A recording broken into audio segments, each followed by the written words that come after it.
Chocolate বিতরণের মাধ্যমে কিছু প্রচারণায় কিন্তু এই মুহূর্তে জামাত আমি দর্শক যুক্ত হয়েছে মিরপুরের মণিপুর এলাকা থেকে। এখানে কিন্তু নির্বাচনী প্রচারণা এবং এলাকায় গণসংযোগ করছে জামাত আমির এবং তার সাথে সাথে যে শিশু কিশোর আছে তাদের কিন্তু রিক্সা দিয়েই কিন্তু তাদের যে নির্বাচনী প্রচারণা।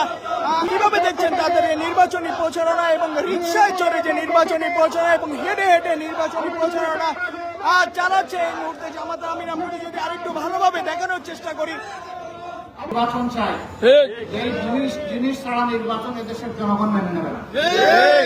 যে কোনো ধরনের যেন তেন নির্বাচন হলে আবার বাংলাদেশ সেই অন্ধকার গর্তে পড়ে যাবে। আমরা বারবার অন্ধকার গর্তে পড়তে চাই না।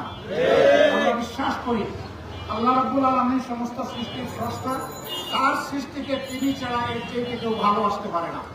সেই আল্লাহ তাআলার পক্ষ থেকে ভালোবাসার বিধান হিসেবে আল কোরআন আল্লাহ দান করেছেন, আর তা বাস্তবায়নের জন্য তিনি শেষ নবী মুহাম্মদ রাসূলুল্লাহ সাল্লাল্লাহু আলাইহি ওয়াসাল্লাম দিয়েছেন। তার কাছে জাতি, ধর্ম, দল, মত নির্বিশেষে সমস্ত মানুষ ছিলেন নিরাপদ।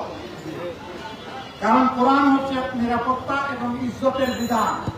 বাংলাদেশে এই দুইটা জিনিসের অভাব। না আছে আমাদের জাতীয় জীবনে, ব্যক্তি জীবনে নিরাপত্তা, আর না আছে আমাদের কোনো সম্মান এবং মর্যাদা। এই দুইটা ততক্ষণ পর্যন্ত প্রতিষ্ঠিত হবে না যতক্ষণ পর্যন্ত কোরআন এবং সুন্নাহর আইন এই দেশে কায়েম হবে না।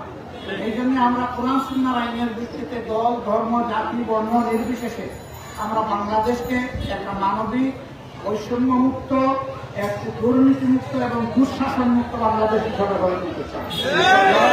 এটি হচ্ছে বাংলাদেশ জামাত ইসলামের মাকসুদ।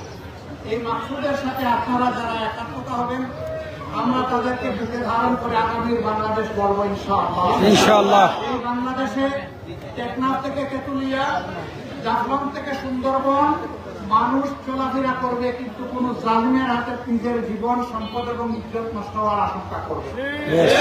রাষ্ট্র তার নাগরিকদের এই সমস্ত গ্যারান্টি দিবে।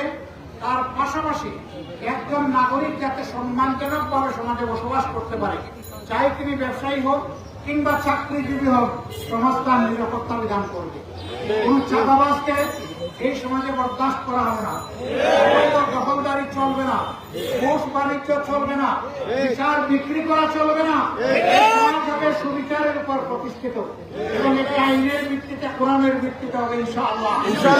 বাংলাদেশ, সবুজ বাংলাদেশ, সোনার বাংলাদেশ, সেই মানবিক বাংলাদেশ করার জন্য আমরা আপনাদেরকে দাওয়াত দিচ্ছি, আহ্বান জানাচ্ছি আল্লাহর পথে, জান্নাতের পথে, আমরা মুক্তির পথে আপনাদেরকে দাওয়াত দেই।